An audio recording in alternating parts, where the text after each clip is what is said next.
Hello guys, again this is a new tutorial video about the first quarter topics that we have gone through so far. So I'm gonna make a review. The first topic that we studied was order of operation. See, I have a bracket, parentheses, I have fractions and also exponents inside parentheses and outside the parentheses. How do you work this operation?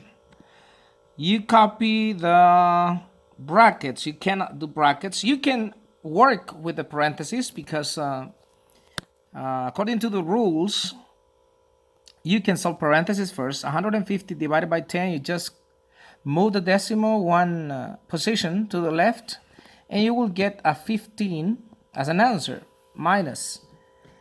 I cannot solve these parentheses because there is an exponent inside. See, 5 to the second power. I need to solve this exponent first before I continue solving the parentheses. So I copy the fraction times 5 to the second is 5 times 5, so that will be the 25. I close the parentheses and I close the brackets, and this exponent which is outside, I can do it perfectly well. 4 times 4 is 16. Now I continue with the brackets. I cannot solve the brackets yet because I'm going to solve this operation in parentheses. I'm going to do it here. 1/5 times 25, which is this one. I need to add a number 1 here. How do you multiply fractions? Numerator times numerator, denominator times denominator. So that will be 21. 1 times 25 is 25, and 5 times 1 is 5. And 25 divided by 5 is 5. So this is going to be a 5. And you copy the 16, which was outside the brackets. Now you can do the brackets. 15 minus 5 is 10, plus the 16 that we had out of the brackets. And now you make the final addition. 10 plus 16 is 26. See, that's one example of order of operation. Now the second one here. It says 2 times 3.20a plus 3b plus 12. This is an example of algebraic expression. I already gave you the idiomatic, the algebraic expression here. What I had to do is to write a description, which I already wrote it down here, that relates to my expression here at the top.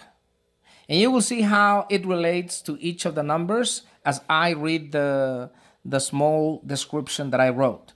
It says 2 brothers. This is the number 2 that is outside. 2 brothers went to a grocery store,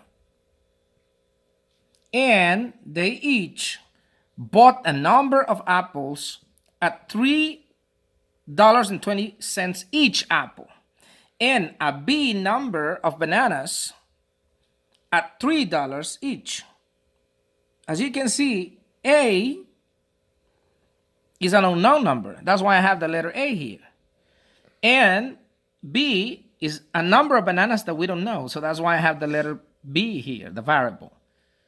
So I multiply 3.20 times A plus $3 times B. So I can know the total cost. Finally, they bought an ice cream can for $12. Only one. And that ice cream can is one for the 2 of them, okay? As I wrote it here. So as you can see, I represented this algebraic expression by writing or describing it. I remember I gave you one of these exercises. You have to describe, to bring up a situation, to invent a situation in which you can represent by words what I have here in numbers. or in an algebraic expression. Now let's move to the third exercise, simplifying. What is simplifying? Simplifying is to get terms that are similar, put them together in parentheses, okay, and then solve those parentheses. The simplification, you have to find the terms that have variables and the ones that don't have variables. For example, here 3f. What other number here do I have with the f variable? It's 2f. And I'm going to write the sign that is before 2f, which is a plus 2f. Do I have another f term? Yes, at the end is the letter f alone. What is the symbol or the sign? Negative or minus f. So do I have more terms with f variable? No. Okay, I enclose them. And now I am going to put in parentheses all the terms that don't have variable. For example, this is the number 6. What is the sign before 6? Is plus 6. Do I have another term which is without a variable or don't have variable? Yes, it's 1/2. And the sign is negative or minus 1/2. Do I have another one? I guess not. And we put them in parentheses. Now we have to solve the parentheses. 3f plus 2f is 5f. Minus 1f is 4f.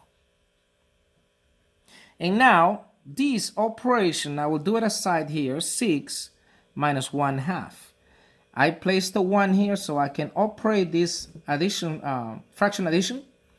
And I multiply in x. 2 times 6 is 12. Minus 1 times 1 is 1. And the denominators, we multiply in one another, and that will be 1 times 2 is 2. So this is going to be 11 half. This is 11 and half. That will be the simplification. What is simplifying? Is a shortened expression that is equal to the long expression that I have here. In other words, this long algebraic expression that I have here, I used a simplifying property, and the result was 4f plus 11 half. Now, let's go to this one. 9 plus 21 equals b plus 8. This is an equation example. How do you do it? Well, you copy exactly the same as I said, but I have two terms here, and they don't have variable. So I can make one out of these two numbers. In other words, I will add them. 9 plus 21 is 30. And I give a space here. Why? Because I'm going to apply inverse operation and the property of equality. This number 8 that is being added to the variable b, I'm going to make it minus, because you see 8 has a plus sign. So I will make it a negative or minus 8. And I will do the same on the other side. 8 minus 8 is 0, and the b is alone. And 30 minus 8 is 22. And that's how you solve an equation. See? And finally, I have the distributive property. The distributive property, when you have a number outside the parentheses, and you have inside the parentheses an operation which is an addition or subtraction, what you do is to multiply the number outside by the numbers in the inside of the parentheses. In this case, that would be 4 times 3p and 4 times 3/4. How are we gonna solve this? 4 times 3 is 12. 3p, so it'll be 12p. Plus 4 times 3/4. I'm gonna make it here 4 times 3/4. If I want to solve this multiplication fraction, I'd add a 1 as a denominator. And I multiply numerator times numerator and denominator times denominator. The result is 4 times 3 is 12, and 1 times 4 is 4. So 12 divided by 4, that will be a 3. And this is going to be the equivalent expression using the distributive property. Okay? See? I multiply 4 times 3p, which is equals to 12p. And 4 times 3/4, which is here, the result is 3. Okay, guys, this was a very summarized review of what we have gone through during the whole first quarter. And these are the topics that I want guys to handle and manage. And I hope you guys grab a hold on this and practice at home. I'm gonna be loading up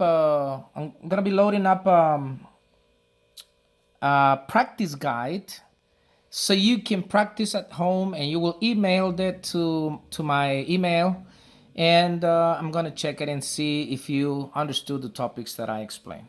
Thank you guys. May God bless you.